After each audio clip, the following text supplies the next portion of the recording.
Yo, yo, yo, you're listening to Vice Tribe, Atlanta's #1 alternative live streaming radio show with your host, Hefe JAP, on WTT Radio. We got Ty Clark, Childcare Bay in the building. Hey, how you doing? Good, how are you? I'm doing wonderful, wonderful. Your day and weekend's going pretty good? Yes, everything's going good. All right, cool. And what about yours? It's going well. Yeah, it's been a good week. It actually, the day started, I thought it was going to be busy because I was supposed to have a photo shoot earlier today, but it got moved till tomorrow, so they kind of freed up my afternoon, so I was able to relax a little bit, so it was okay. It was okay. The commute wasn't too bad. Found the studio's pretty good.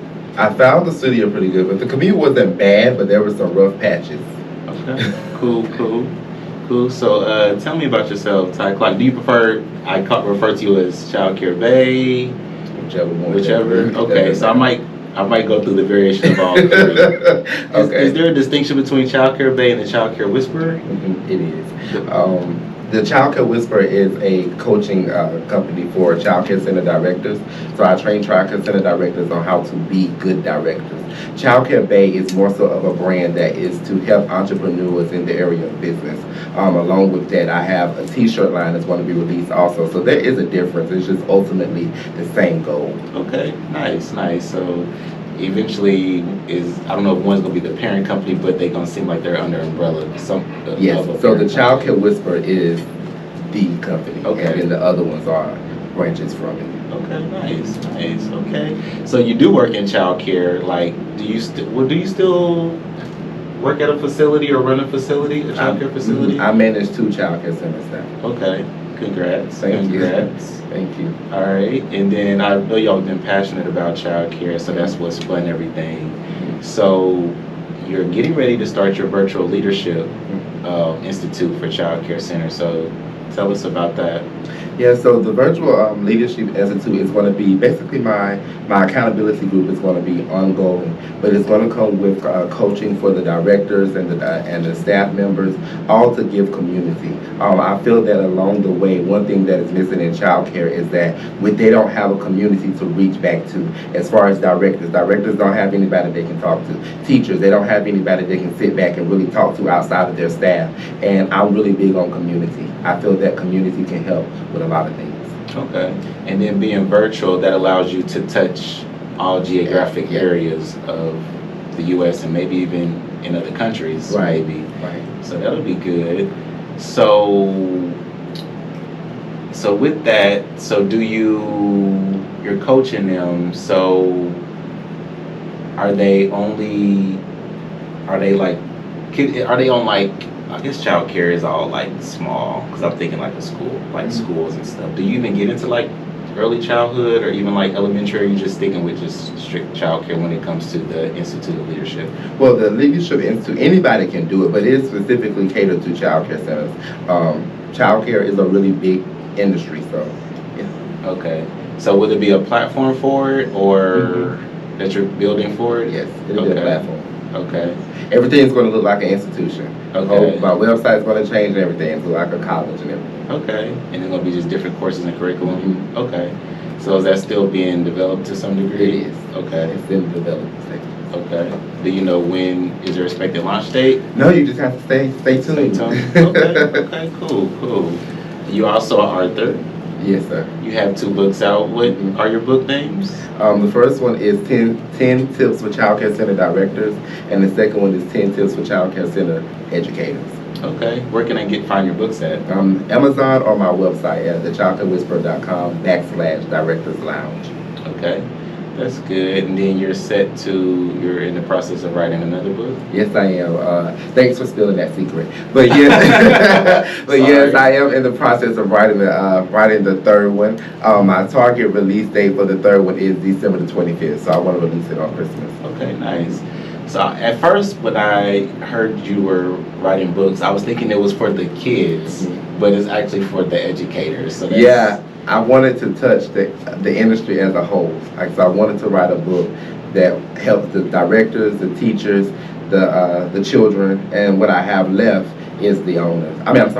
Is the parents. I want to write one to the parents, and hopefully I can coerce one of my good friends into writing one for the owners. Okay, cool. So where did your passion for childcare come from? So it started with my mom. When I was younger, my mom owned her own childcare center, and I would help her in the childcare center. And when I went to her, I said, "Mom, I wanna be a teacher, or I wanna be a lawyer." She said, "Well, you'll be too biased to be a lawyer." So when I went to college, I majored in early childhood education, and I really loved it. I love the fact that I could give back to children. Okay. And your mom still has her childcare center, or did she retire? So she closed her childcare center, but she does still work in childcare. Okay, nice. So I'm sure she's a big fan of everything that you're doing. Yeah. Wonderful. All right, so childcare. So how did the pandemic change childcare? What was it like before, and then what changed after, if there was any change at all? So it was a lot of changes. But one thing about childcare, man, we know how to pivot. Like change for us is change. We deal with change on a day-to-day basis. But it changed things such as parents not being able to enter the facility, us having to check temperatures when they come in. With parents not being able to come into the facility, now they need a runner, somebody to come get the kids and take them to the classroom. It changed a lot. Where a kid may have a runny nose because of allergies, we now have to send them home or take more precautions because we don't know if it's allergies or COVID. It changed a lot, but I know, childcare, we're a pretty strong group of people. Okay, that's good. So where are your centers at? That I manage? Yeah. So one of my centers, the main center is called Carol's Daughter Learning Center, and it's located at 222 Pryor Street, Southwest Atlanta, and that's literally downtown. Okay. The other one is near Greenbrier Mall, and it's Achievers Academy. Okay. So yeah. Okay. And all those are private facilities, right? Yes, they both okay. are. Nice.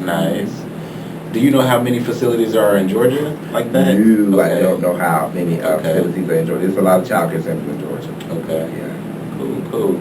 So with your books, you went on a tour, right, too? Is there a book tour? People call it a book tour. I just did book signings in different areas, so I guess you can call that a book tour. But if so, yeah, I went on a book tour this year. How was that experience? It was good. Honestly, to see people come out from different parts of the world to come support me, that really does something to me. Okay. Yeah. Nice. So you got to meet a lot of people. I did. Was it a lot of educators, or was it a mix between educators and parents? Or it was a lot of people that either own childcare centers or work in childcare centers or looking to open childcare centers. It was just different people, and just supporters, people that really just have seen the journey and been on the journey and came out to support. That's good. And did you partner with anybody when you went, or? No, I didn't that time. Okay, cool. So this was your second book tour, or your? No, this was my first one. Okay. How many cities did you go to? I did Atlanta. I did 3. I did Atlanta. I did a virtual one. That one was supposed to be in Houston, but I switched it to virtual, and then I went home to my hometown in South Carolina. Okay, nice. Do you plan on doing one for the next book, or are you not sure yet? You have to pay attention. Okay. All right, cool. All right, so now we're going to jump into the vices. All right, so what's the importance of males in childcare? I think it's very important because oftentimes, growing up, men are taught to suppress feelings. That you cannot show that loving side. You have to be so hard and macho.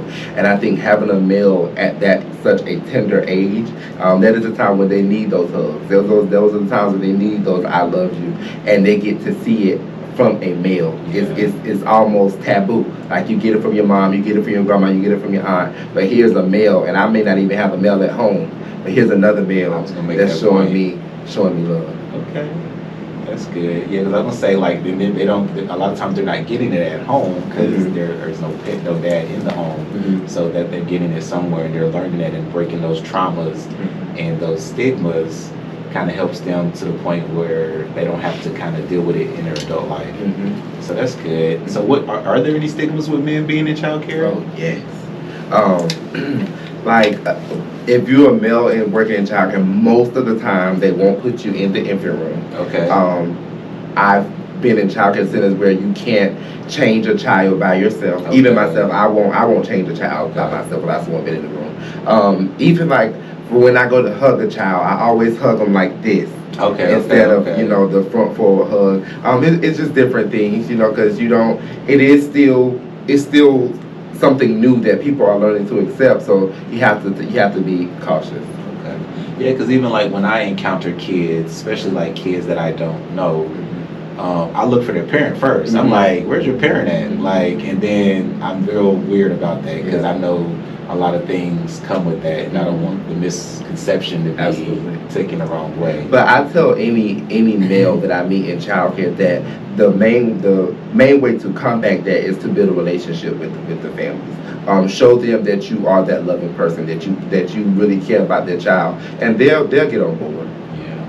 So you said earlier that men are not usually in the infant room. Is that still a thing, or are you changing that? Well, I go in the infant room. Okay. Yeah, I'll go in the infant room, but I know some child care centers, that's just their rule. That's their rule flat out. Okay.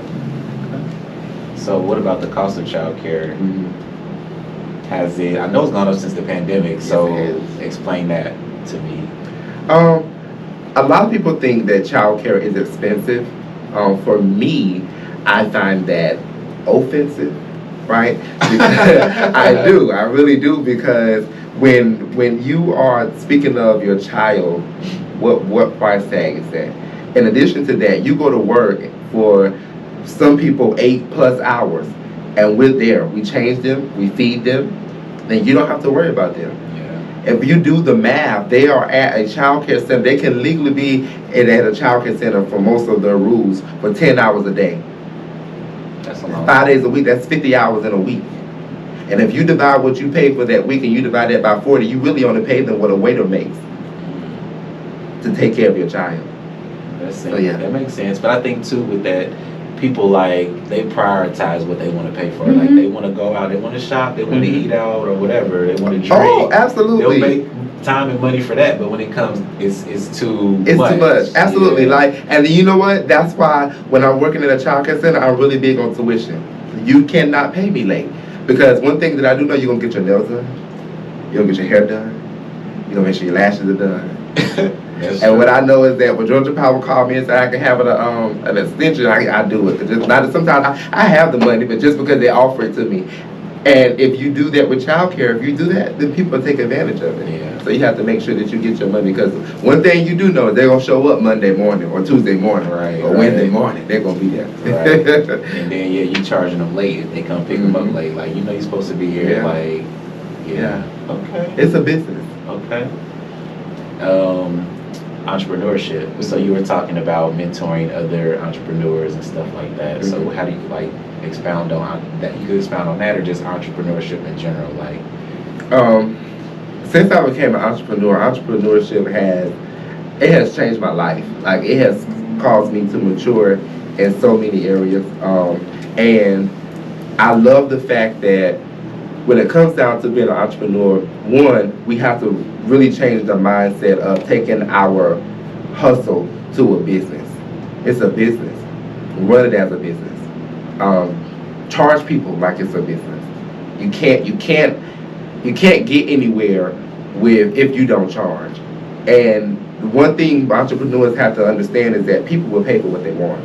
You just have to make sure that the product is there and that it's a good product. People will pay. That's true. With entrepreneurship, at least for me, I feel like, yes, you do have to treat it like a business, because it is a business. And I feel like for me, the first start was just kind of the financial side of it, like budgeting, like just my normal life, like where's your money going? It's going to bills, your car, this and that. How much of this is going there? How much are you putting back into yourself? How much are you investing and stuff like that?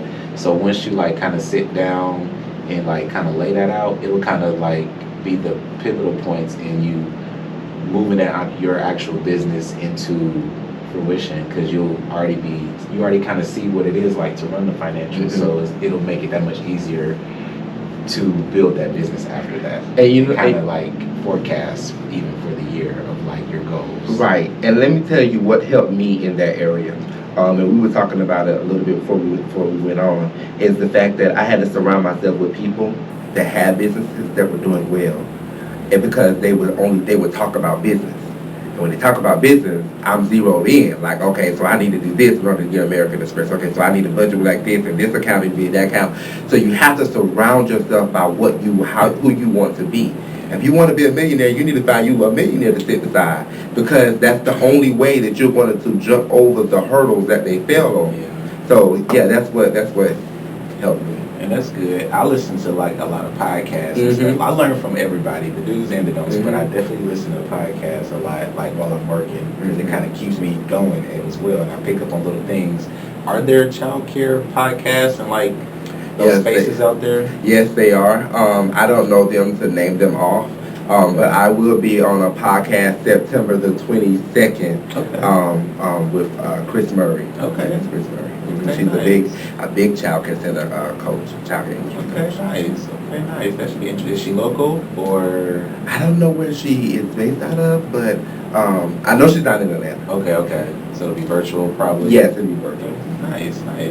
Because I'm that'll be good too. But it's some of the stuff that you'll probably be doing with your. Oh, I don't know about a podcast. Okay. That sounds like a lot of work. Okay. That sounds like a lot of work. Because with your virtual, there'll be a video piece, right? Or Yeah, it'll just be like just a one-on-one coaching session. It'll be Well, kinda you know more what? like I didn't that. think about the fact that if it's recorded, I can make it into a podcast. Yeah. And your curriculum, you can have it, and people can just subscribe and just boom, and then it's making the money. I don't know how you have it set up, but it'll be like making the money as you're going, and then you can. One thing about me, don't give me because see, I have a notebook. I think the notebook is in my bag now that I keep, that I write all my business ideas down on, and I'm going to work. Should, because you got to create other streams of income. Oh, absolutely. And more product lines. Listen, and that is the number one thing that entrepreneurs need to know. You have to keep multiple streams of income. Always. The goal is to make money while you sleep. Exactly. That's the goal. Exactly. Okay.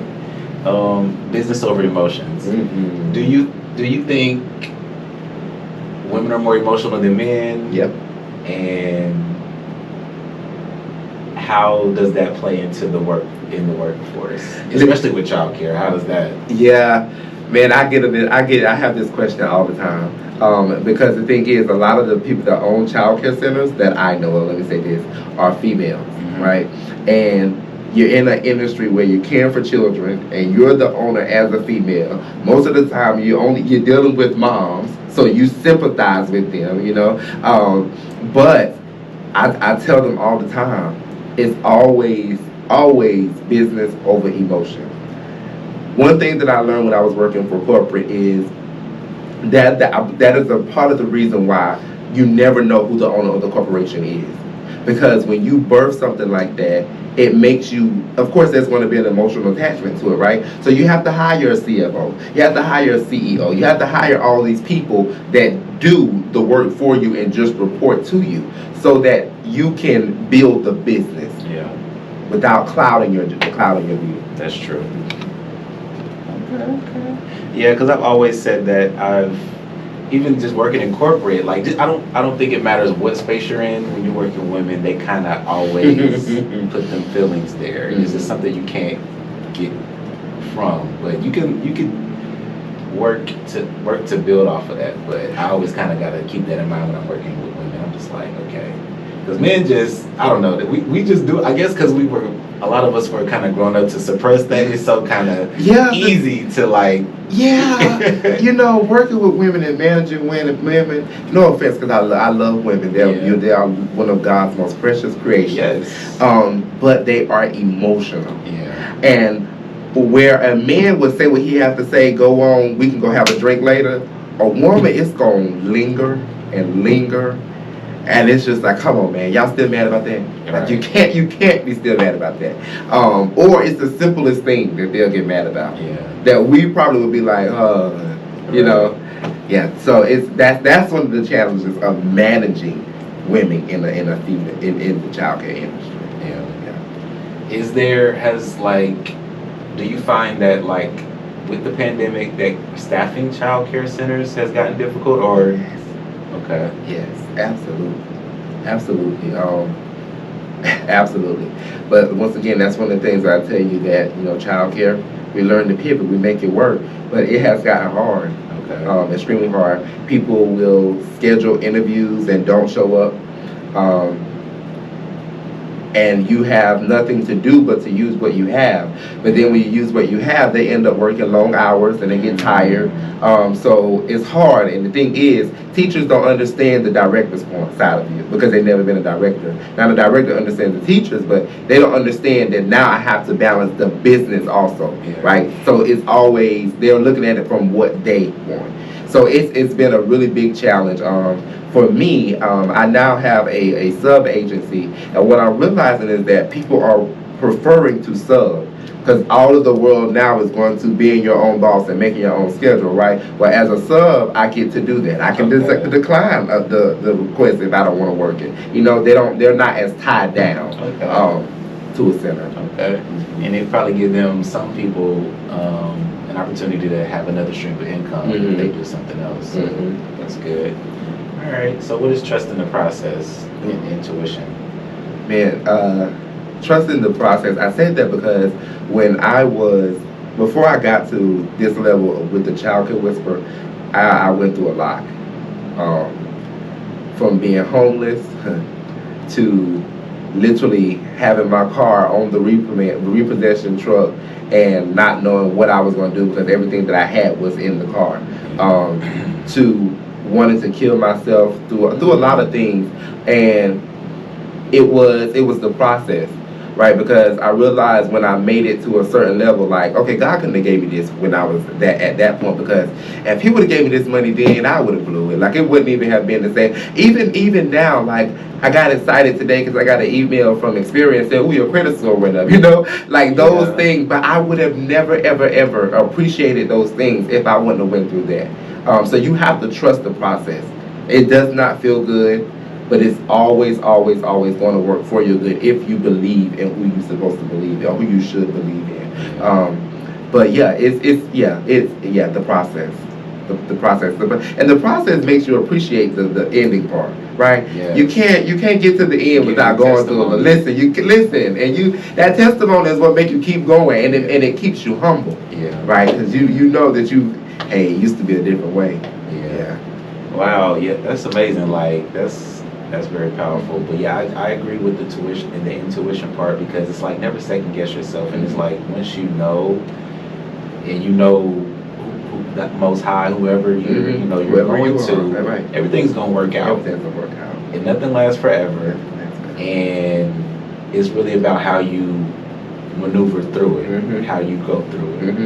And most times you go through it, and look at you now. Yeah, like, that's amazing. Yeah, you gotta go through it. It's something my grandma said, and I'll never forget it. My grandma said, "You can give out, but you never give up." Yeah. So that's something that I hold on to.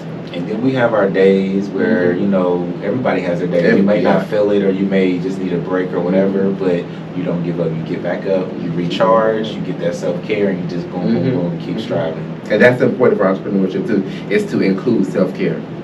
And then it's giving back too, and such, because you're dealing with kids, and it's like, they are the future. Like, we have to give them something good to build on, and so that's really good.